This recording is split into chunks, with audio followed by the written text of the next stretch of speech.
Hi, it's a wonderful day again. Welcome to my channel. Today is the beautiful 27th day of May 2025. Today I want to talk about how to manage family finances. This is very important. So if you're joining us for the first time, kindly subscribe, share our videos, and let everyone around know, see what we're doing here in this beautiful platform. So, I said we're going to talk about, how to manage family finances.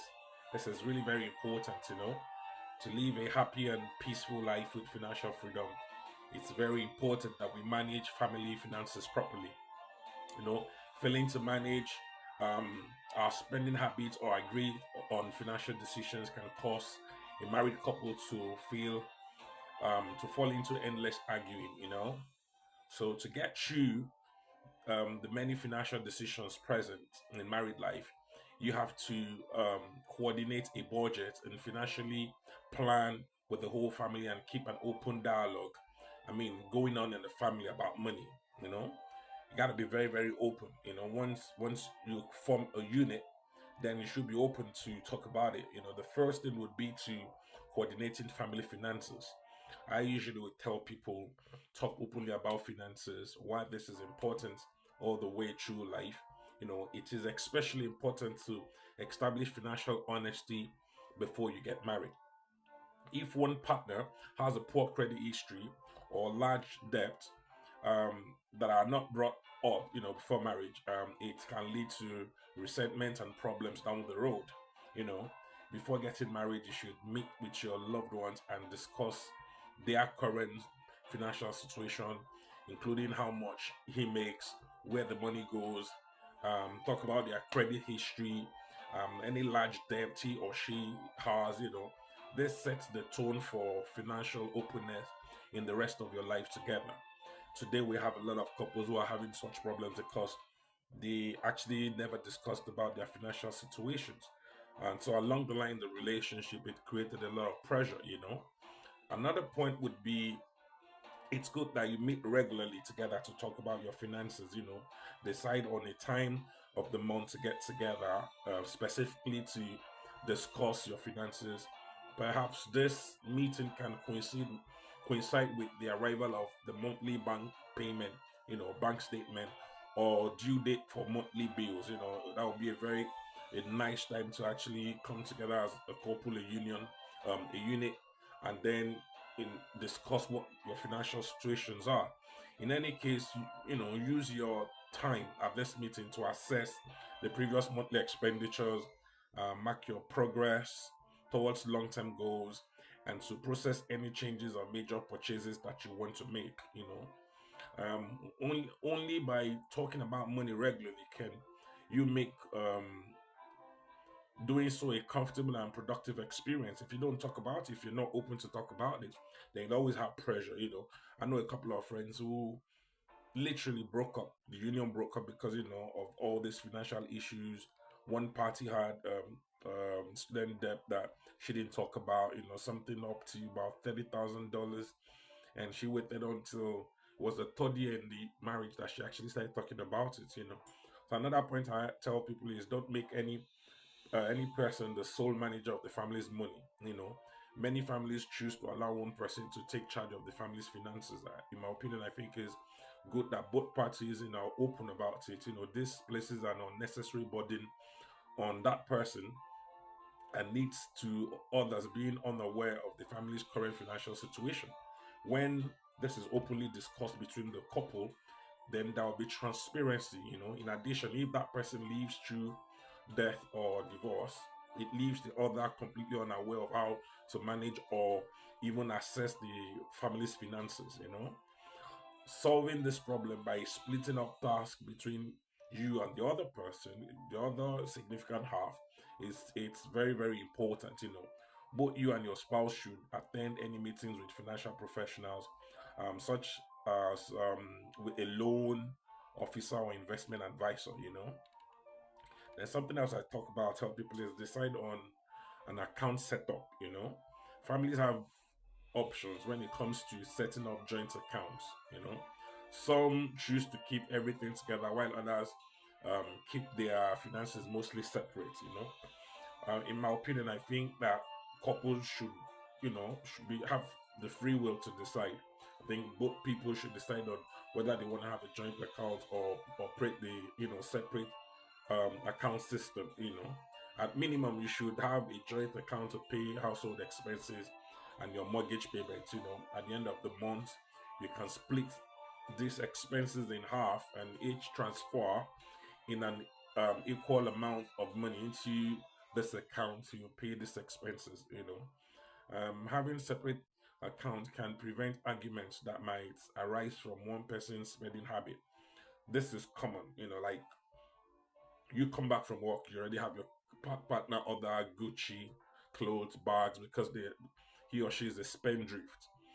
But when you have a joint account, when you already put in money, you know, the major important account that sorts all the bills monthly, then there'll be little or nothing for that partner that is a spendthrift to waste.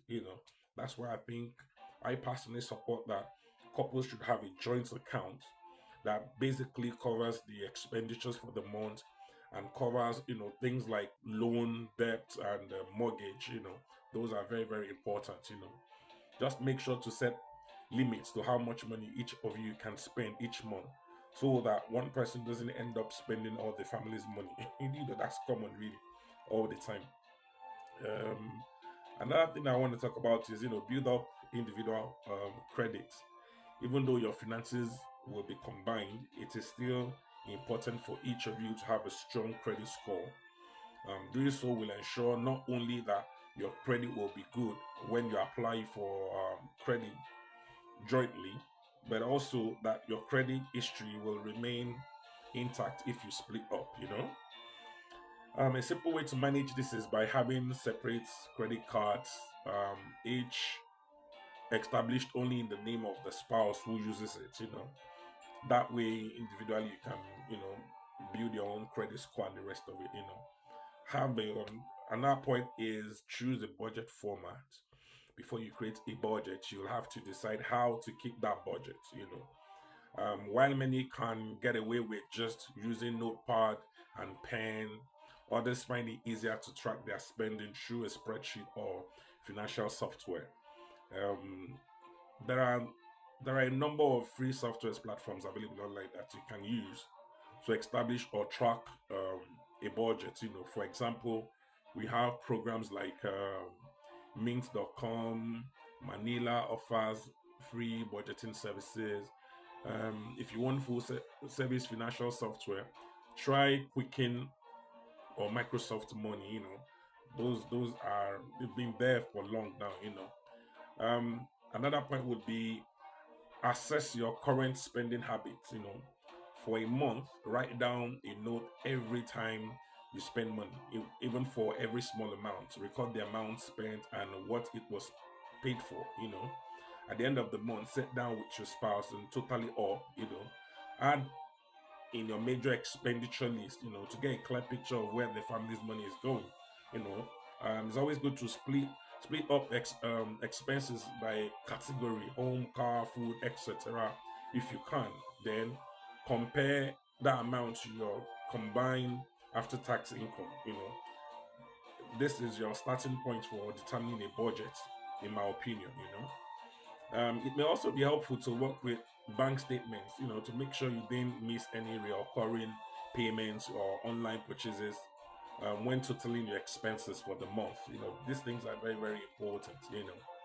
Um, I think that couples should come together to create a budget. Look at your compiled spending habits. You already have it compiled. Do you have a surplus? It's always good to check that out. Then, or are you spending more than you make? When you're spending more than your income, when your expenditure is above your income, that's not good. Work from here to identify areas where you can cut down. Look at how you can cut down your expenditures. If needed, if at all possible, try to free up money that can be put into savings or into retirement fund. Create spending limits on certain categories like food and entertainment and try to stick to them over time. you know Remember to always leave room in your monthly budget for unexpected expenses like small medical bills or car repair. Those are really, really vital, very, very important. Now, another point I normally tell people is, work to improve and change your budget as needed. Return to your budget every time, as regular as possible. Eliminate unnecessary spending or try to adjust the budgeted amounts, as needed.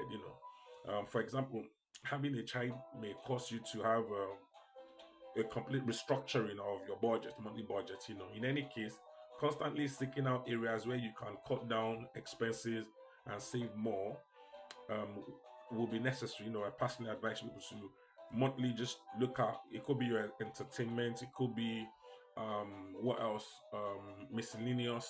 Just constantly keep checking your budget and see areas where you can cut down your expenditures, and look at how to put more money into your retirement fund and the rest of it. You'll find that you can be just as happy while spending much less than you do now. A lot of people think it's the more money they spend that makes them happy, but in reality, you find out over time that you will be as happy as when you were actually a spendthrift than now that you're being cautious of your spending habits. These are very, very important if you really want to, plan for the future and your retirement, and keep money for the rainy day. So it's been a wonderful time. They're beautiful books. I've read quite a lot of books on finances. You're gonna find some link under this video. Check them up. I found a beautiful ebook that really helped me with my finances and working on my expenditure and my budget monthly. You can find the link down in the description. God bless you. Check my next video.